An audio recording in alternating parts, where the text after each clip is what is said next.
Alright, you know how we do it here. Before we do the big reveal, mag-recap muna tayo from items bully to millennial. Bully. 9, Backganern. 8, Photobomb. 7, Troll. 6, Meme. 5, Viral. 4, Lumad. 3, Netizen. 2, Millennial. And at number 1, ang nanguna ang pinakapatok na usong salita for 2016 is hugot. Wow! What ang pinaka? Order ka na. Order? Oo. Waiter! Yes, ma'am. Sa nga pong pinakbet. Bawasan niyo po yung palaya. Sawa na po ako sa kapaitan ng buhay. Hanggat maaari, wala ko pang palaya para wala ng kabiteran. Hugot na naman. Kasi, yung palaya. Hugot are deeply sentimental words or declarations of honesty that you pull out or make hugot from some deep, deep well of emotions and hashtag feels. Nagmahal, nasaktan, lumafang. Hashtag hugot.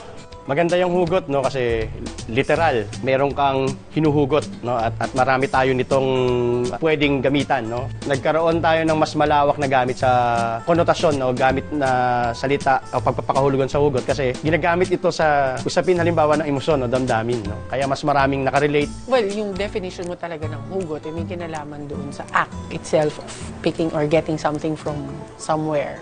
Ang sorry ay para sa mga bagay na hindi sinasadya at hindi para sa mga bagay na paulit-ulit na ginagawa. Ay, Magaling. in fairness, bravo ka dyan. Wala eh. Eh, marami ka naman palang alam na Ay, hugot eh. Kasi naapi mo pa ako sa mga hugot ko, may hugot ka rin. Magaling. Pero pag nilagay mo na ngayon sa kasalukuyang panahon, it's more of the emotions na eh. Parang nakafocus ka na lang sa emotions. It's a very Filipino word eh, na nanggagaling sa ilalim, di ba? May pinaghuhugutan, may pinanggagalingan, at parang malabo talaga siya eh, pero may hugot, may pinanggagalingan na hindi mo talaga siya ma-define kung ano, hindi mo mapakahulugan kung ano ibig sabihin, pero ramdam mo. So pag sinabi mong hugot, huwag ka na munang mag-isip, pakiramdam, no, na nanggagaling sa kaibuturan ng puso. Ba't na ang love life ko parang dagat? Ang ala! Hugot, bes?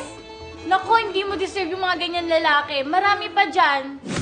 Sometimes a seemingly harmless statement may actually carry a tinge of pain or that feeling of sawi about love lost, heartbreak, unrequited love, self-pity, and bitter ocampos.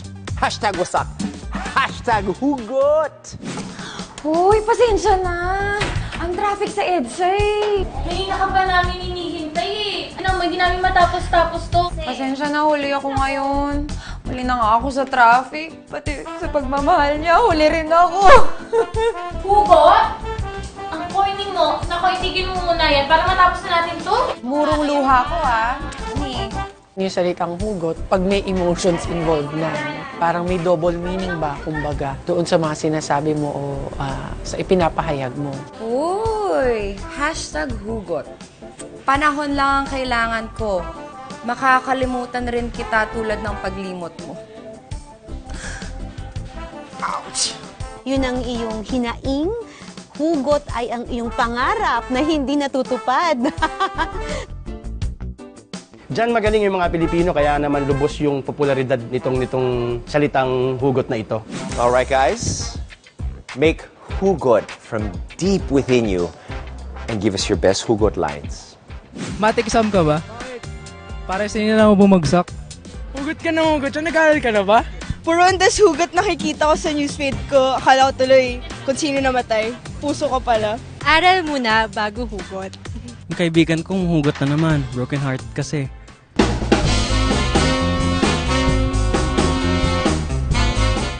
There you have it, ladies and gentlemen, our top 10 ang pinaka patok na usong salita 2016. I can't wait for 2017.